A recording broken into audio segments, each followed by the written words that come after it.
Shannon Lavenina, and I've got my co-host here, who you all know and love, Woo! Hooray! John Lavinia. And today we're going to be talking about how to build a community of raving fans that convert into paying clients. And this is actually one of our favorite topics. So if we have not met before, or you're new to our Facebook group, let me just give you a very quick introduction. John and I have been working in marketing and sales for over 20 years, and we're business partners and spouses. And we are the creators of the paid framework, which we go over quite a bit. It's what we utilize in our clients' businesses that help them get the extraordinary results that you see throughout our Facebook group as well. And we also are the owners of Brand Builder AI, which is an all-in-one CRM system that helps you with your marketing and sales automation. And it's pretty amazing, the power behind that as well. Anything else I should say to our intro there? It's always a little weird talking about Yes, ourselves. yes. And we have created, I think we have a little bit of a lag time there going on. But if you can hear me okay, we have created, and we're going to be talking today about how to do this, a lot of content over the 20 plus years that we've been in business.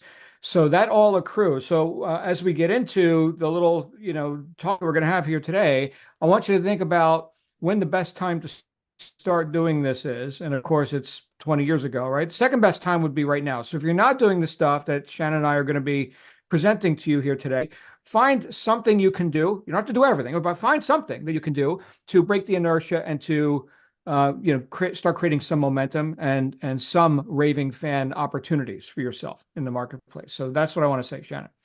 I love it.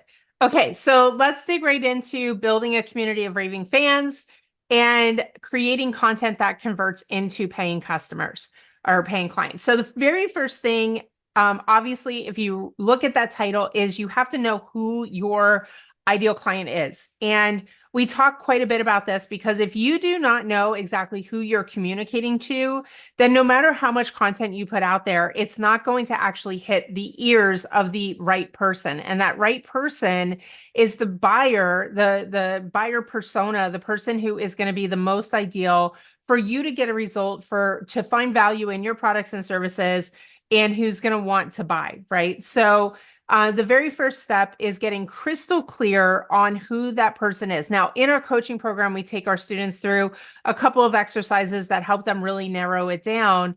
But the biggest barrier that you're going to come up against is that little voice in your head that says, well, I don't want to be, I don't want to eliminate anybody. I don't want to be too narrow that I miss opportunities, right? There's a lot of thought that goes into feeling like you need to be really broad or very general in your marketing. And the reality is, when you do that, you're boring and you're not heard over all the noise.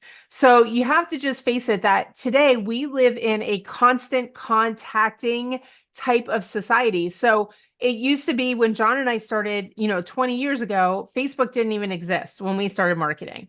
Right. So the competition at that time, it was a lot easier to deal with the competition. Now people are being touched like 20 times a minute by some type of promotion or marketing that's out there. Right. So you're trying to rise above that noise, which means that you really have to hook someone in by connecting with their emotions. Right. So people buy on emotions. They don't buy on logic. There's very small percentage of people that buy on logic. They're super analytical types that take forever to make a decision. And, they want to overcome every single objection and all of that. Right. We're looking for the other large percentage of people who buy driven by emotions. And in order to tap into that marketplace, you really have to connect with their inner struggle, with their challenges, with the things that they're trying to overcome, right? The solutions that they're already looking for, the problems that they know they have that keep running over in their head, the things that keep them up at night, that those are the things that you're going to want to connect with in your messaging. So you have to know your client really inside and out. You have to know their deepest worries, their biggest struggles, their challenges. What have they tried before? What are they looking for? What have they already decided is a probable solution to their problem, and connect with that messaging. Over to Mhm. you, John. Yeah. So look, we're all in different niches. We've got coaches, consultants, service providers. Here in our world, we work with, my goodness, everything from dental billing to, we have a trucking company and closet design and installation. So lots of different possibilities. Now, here's the question: out of the 7 billion plus people on the planet, how many of them are interested in specifically what you do? And how many of them are interested in that now? Right. So if you break it down, like Shannon's saying, you don't want to be vanilla. If you're vanilla, you're ignored. Okay. But you want to impinge upon the people who, in present time, have a high level of interest in your specific niche. And the way you demonstrate that is by going deep, not wide, by going deep into your niche, which means what? Which means you can have a lot of specialized content that now puts you head and shoulders above everybody else who's just more of a generalist in that area, like a general practitioner versus the brain surgeon, right? If I was interested in brain surgery right now and I wanted to buy, brain surgery, training or something, would I go to a general practitioner or, a medical assistant who, happened to meet a brain surgeon once? No, I would go to the friggin' guru at the top of the mountain. And guess what? The price would be a lot higher too. So this really does serve you in the short term and in the long term. Serves you in the short term because now you've got lots of little specialty things that you could talk about. Like, you never run out of content. If you're truly an expert in your area, you'll never run out of content. Now, there are people, and I guess here's the caveat, who think, "Oh, I want to throw on, the beingness of a life coach. I'm going to be a life coach today, right? I don't know a damn thing about it, but now it's a trendy thing, and I'm going to go do that, right?" And so they're scraping for, now what do I do? Now what do I say? What am I even selling? What is the actual product here? What's the impact, right? So there's a lot of questions about that. But if you're already an expert in your area, and no faking this, right? Then you have a myriad of different topics you could talk about. I'll give you one example and I'll kick it back over to you, Shannon. Shannon and I recently put in some new landscaping. Okay. You see, because we're in Florida and we like big, beautiful tropical trees, specifically palms. Okay. So I'm a big palm tree fan. We grew up in the state of New Jersey. There's no palm trees. In fact, when Shannon and I left New Jersey, we went to Arizona. But the main criterion was, we're going to go somewhere where there's actually palm trees growing. We chose Arizona. That being said, now we're in Florida and planted some palm trees, different kinds of palm trees. And I had questions about the care of different kinds of palm trees. A palm is not, I mean, that's a very general term. What kind of palm are you talking about? There's lots of different kinds of palms, right? And so I wound up on YouTube. And I started looking up different kinds of palm trees, like, for example, a Phoenix robellini, more commonly referred to as a pygmy date palm. We have one now. We're the proud new owners of a pygmy date palm, and a queen and a triangle and all kinds of other palms. Okay. But I wanted to know about this particular kind of palm. And I found a guy on a channel who was talking about pygmy date palms, care, problems, this and that, and blah, blah, blah, blah, blah, right? This was content. This was content now, right? That he put out years ago. I had no idea last week that this guy even existed. Wasn't interested. But now, in present time, I'm his prime customer, right? And this guy was like the guru of palms. He could look at two, they look exactly the same, they're totally different species. And he could see that fast. See, he's a real expert. He's got the distinctions. He wrote the books, right? And read the books and sat at the feet of the masters. And now he's one of them. So here's a question, everybody. If I needed service and advice on palms, regardless of the cost, this guy was in Florida, by the way, Shannon. Okay. Where would I go? Who are you going to call? You're going to call the friggin' palm master, right? I don't want like any arbitrary, Q&A. No, I want direct, the best advice for my precious palm trees that I just invested in. So now, does he also know about, I don't know, insert name of plant here? Yeah, probably. But those videos were about that specific kind of palm. He got me. He got me. I'll pay whatever the price is, right? Fortunately, our palms are doing well.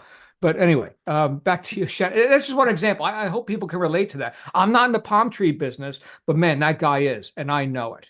Right?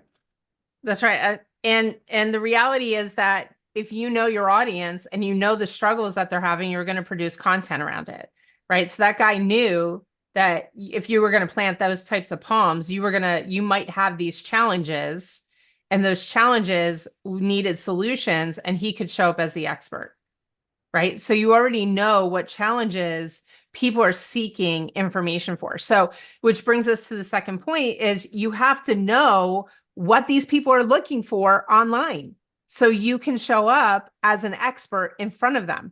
Now, there's a couple of ways that you can do that. One is you can go to askthepublic.com. You can put in your keywords. You can see exactly what people are looking for. It'll give you the data, and you can produce that content. The second thing is in your already existing clients, you can survey them and find out what were the biggest challenges that they had before they signed on with you, right? Before they purchased from you. And then the third thing you can do is you can do keyword searches on social media networks. TikTok is a great one for this. You can do a keyword search on TikTok and see what the top ranked videos are, the ones that are getting the most views, and you can look at the keywords on that, and you'll know what content people are consuming, right? Like, what are they looking for? What do they want to know about? So one of the coolest things about 2024, the year we live in now, is you don't have to guess anything. You don't have to spend millions of dollars on, broad surveys to figure out what people are looking for, because all the data is already there. So you don't have to guess. And if you're guessing, you're making a huge mistake. One of the things we tell people in our coaching program, tell our students, is do not guess, right? Do not think that you know better than the data. The data is already there, right? And if you just follow the breadcrumb trail of the data of what people are, what videos are going viral on TikTok, what people are consuming on Google, through Ask the Public, then you can literally make a 365-day content plan and put out content every single day that answers a question people are already asking, right? They're already asking these questions. So it lets you into the mind of these people, right? So if you're putting out that type of content and you're doing it consistently, you might not go viral in your first 60 or 90 days, but you're going to start to build an audience of people who see you as an authority and recognize and respect your expertise, right? And then that content is going to hold a space for you in years to come for people who in the future are also looking for that content.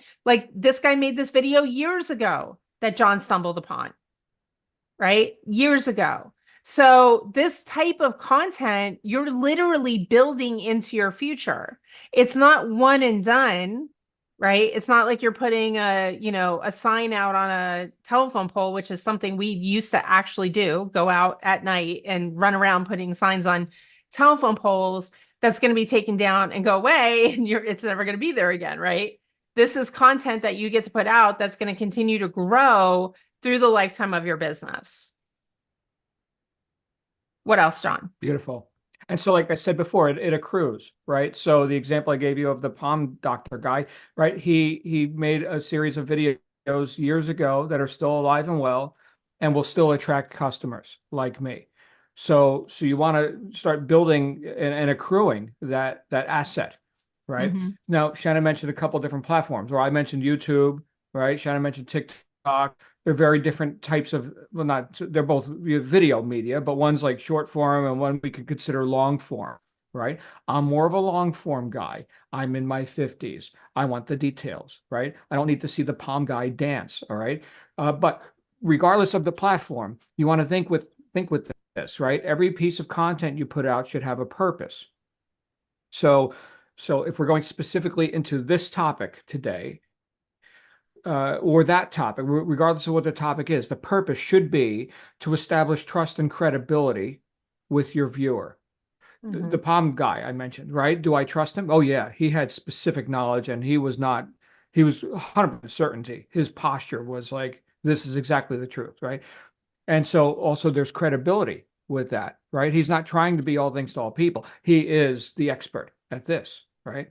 So think with that, right? Does your content, whether we're talking about an Instagram picture or a TikTok video, a short or a reel, whatever, does it induce trust and credibility on the part of the viewer, right? Do they like you more? In other words, are they more predisposed to buying your stuff? Maybe now, maybe later, right? So that years ago, still alive, and maybe it attracts your ideal customer now. In fact, we were meeting with some of the people we mentor with. Like, we have mentors too, which is a good tip, by the way. If you're going to be mentored by somebody, they should probably have mentors too. Be careful of anybody who's arrived, you know. But we were meeting at great expense, by the way, with people who have advice Mhm. for us on this kind of stuff. And I came up the whole topic of long-term, longevity of like your email list and your follow-up and stuff like that, which is a different topic than we're on right now. But we are talking about raving fans, aren't we? Right. And so I mentioned, well, we have this one situation, which is an anomaly. It's an anomaly where this person was consuming our content, email, video, whatever, for 8 years and never bought a damn thing until one day something changed. Just like I'm all interested in palm tree care right now, right? One day something changed. They're into us for 200 grand so far. 200,000 they've spent after 8 years of doing nothing. Lots of custom work. Now suddenly they need all this stuff. All right. So there's the value. Now, could we call that person a raving fan? Well, maybe they weren't vocal about it for 8 years. Okay. And again, this isn't like an everyday situation. We've got other people, they're on our list for a few years, something changes. Now they are raving fans, right? But this one was an extreme example, almost a decade. And then suddenly the situation changed and they needed all this service and all this work, right? So we run, custom design studios and all this. So with that, think with that. It's not just instant gratification. And I know, especially in 2024, everybody wants microwave results. Okay. The point is to accrue. Yes, you'll get short-term results. You'll build and grow your list, but you'll also have things to come later. And unless you've got a crystal ball, I can't predict that stuff. The point is to publish, Mhm. right? And those people are going to show up when the timing is right for them, which again, we got 7 billion variables. They're called people, and everybody's interested in something different every day, every day, right? So I love this idea of really what we're talking about is content marketing, Yeah. right? So you put it out there, and you don't even have to, if you're vague on like what Shannon was talking about, if you're vague about what's a popular topic, you could Google it, right? You start typing into Google how to, and then Google finishes your question for you, right? And then you go deeper and deeper, and you could just, ask the public and all this kind of stuff. You can even get help with the writing of your content if you need help with that, with, open AI software and all the AI stuff that's going on right now. Point is to publish, to do it. And imperfect and done beats perfect and not done. Shannon, I've got somebody who just booked a demo with Brand Builder AI, which is our tech company, our main tech company out of four of them. But they've been on our list for some time, interested in coaching. Now suddenly they're interested in the technology. Well, that's fine. We do that too, Yeah. right? Yeah. So yeah, And then the last thing that I'm going to add to this is such a great conversation, John. The last thing that I'm going to add to this is, the beginning of this title is build a community of raving fans. So I'm going to add into this that you should be bringing these people into a container.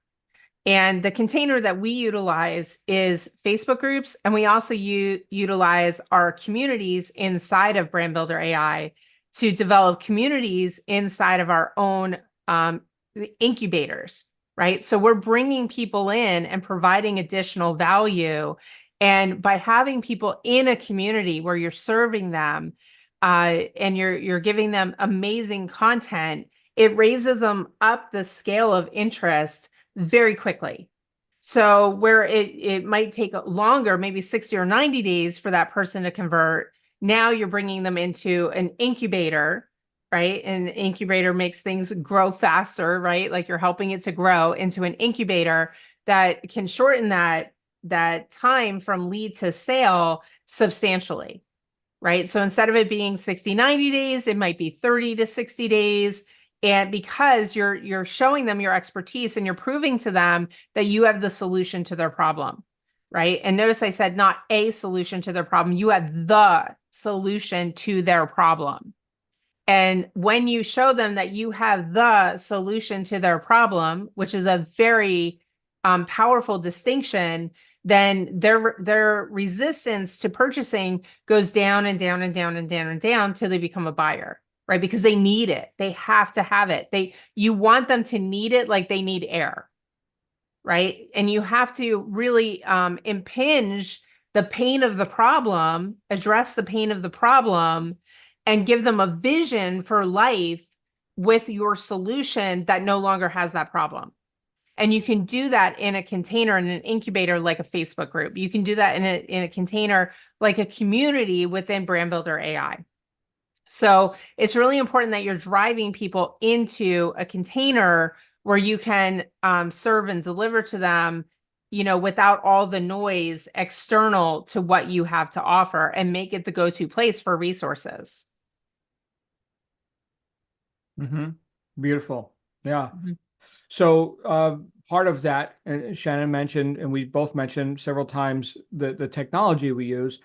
Um, we have the ability with this technology to deliver one to many, so leveraging your time, but deliver in such a way that it feels bespoke. It's personalized to that person. Because again, we're an AI company. We can put in a lot of technology that personalizes things to people. So again, that kind of builds that trust and the credibility of, wow, this is being directed directly at me. Like Shannon mentioned before, there's an emotional, in every case, 100% of the time, there's some emotional reason why somebody buys, right? Even if it's the very stoic, analytical person who just doesn't even show any emotion at all, but inside they've got a feeling of at least, confidence that they're making a good buying decision. Well, that's an emotion.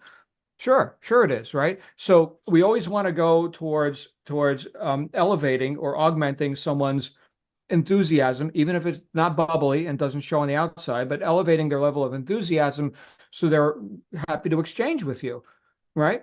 So just think with that, make everything you do purposeful towards that end, right? And then you're going to, if you're an expert in your space, right, you're going to be able to create content that is directed and goes right to the heart of what the conversation that's already going on in the mind and in the heart of your prospect, right? They got a problem that they need solved.